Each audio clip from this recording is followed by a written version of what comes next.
"I've never felt this safe with anyone before" is rarely a compliment. In forensic behavioral analysis, it is the precise verbal signal that your cognitive perimeter has been breached. This is not affection. This is target acquisition. You assume they are expressing genuine relief, but what they are actually doing is mapping your baseline for trust. They deploy premature hypervulnerability, a tragic childhood narrative, a recent betrayal, a sudden confession of deep inadequacy within the very first few interactions. This mechanism bypasses your analytical filters by weaponizing your natural empathy against you. They are not sharing their soul. They are manufacturing artificial psychological debt. Much like the severe storms currently striking the Midwest and systematically shutting down the power grid for over 1 million people, this tactic systematically dismantles your inhibitory brakes. You are left feeling an immediate, intense obligation to protect them, to prove you are fundamentally different from the threats in their past. Scan your operational history.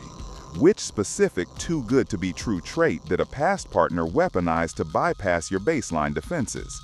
Once your empathy is leveraged and the debt is established, they initiate what feels like an inexplicable, perfect synchronization. You share the same obscure interests, the exact same aversions, the identical vision for a safe future.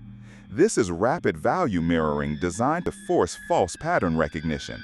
They are surgically eliminating the natural critical friction required to accurately assess a stranger. You feel the neurological rush of being entirely understood, completely blind to the mechanics at play. You are not falling in love. You are inspecting a meticulously engineered mirror, constructed specifically to keep you docile for the next phase of the operation. The breach of your perimeter is merely phase 1. Next comes the architecture of leverage, executed through a mechanism of tactical hypercompliance. You notice they are meticulously careful about minor inconveniences. They ask permission to change the volume on your television. They apologize profusely for returning a call 3 minutes late. They seek your approval on what brand of bottled water to purchase. You interpret this as deep inherent respect. It is not. This is structural reinforcement. In heavy engineering, a crew will pour a broad, shallow foundation of concrete specifically to support a massive, localized weight later on. By yielding on dozens of trivial daily choices, they are constructing a camouflage net of false credibility. They are securing your absolute compliance on the micro level, so that when they begin eroding your major boundaries, your financial independence, your access to your family, your physical autonomy, your brain will automatically reference this early deference and dismiss the severe violation as a simple misunderstanding. Simultaneously, they are logging micro-sacrifices. Every time they yield a preference to you, it is recorded in a hidden ledger of emotional leverage. They will casually mention how they canceled an important Thursday evening meeting just to help you review a mundane work email, or how they drove 40 miles through heavy traffic simply to bring you a specific brand of takeout. The moment you hear this performative deference, the trap has already been set. They are not doing you a favor. They are installing a control valve.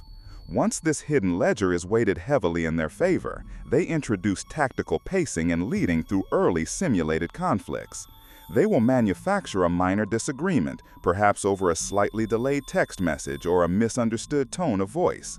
Watch exactly how they orchestrate the resolution. They escalate the tension just enough to trigger your abandonment anxiety, then immediately de-escalate, rewarding you with intense warmth the second you concede ground and apologize for something you did not do. They are stress testing your baseline of defense, measuring precisely how much pressure is required to make you surrender your own perception of reality. If you require consistent intelligence to maintain your cognitive armor against coercive tactics, authorize your subscription to this briefing. You must recognize the severity of your current position. The emotional leverage is now fully operational. The inhibitory brakes have been thoroughly destroyed. Survival now dictates an immediate mechanical intervention before the extraction phase begins. To neutralize their emotional leverage, you must execute the 72-hour cognitive audit. Consider this a strict behavioral quarantine. For exactly 3 days, you suspend all emotional reactivity and introduce a controlled, deliberate variable of friction into the dynamic. You deny a minor request. You delay a response by several hours. You cancel a routine plan. You do not explain, you do not apologize, and you do not soften the impact. You simply hold the line and observe the resulting telemetry. Genuine human attachment accommodates minor, natural friction without collapsing.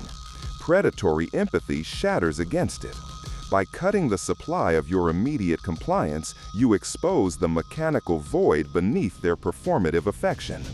Watch closely how rapidly their manufactured warmth mutates. The person who positioned themselves as your ultimate safe harbor will deploy punitive silence or covert hostility to penalize your autonomy. They will immediately attempt to anchor guilt to your sudden withdrawal, probing your perimeter for structural weaknesses.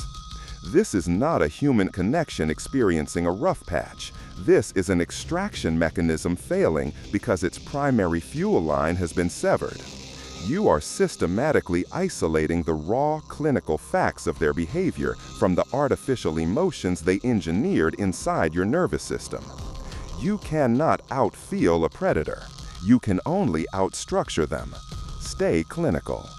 Next, we audit the 3 verbal markers of coercive isolation, because once they acquire the target, they must sever your communication lines to extract value. Click here to map their next move.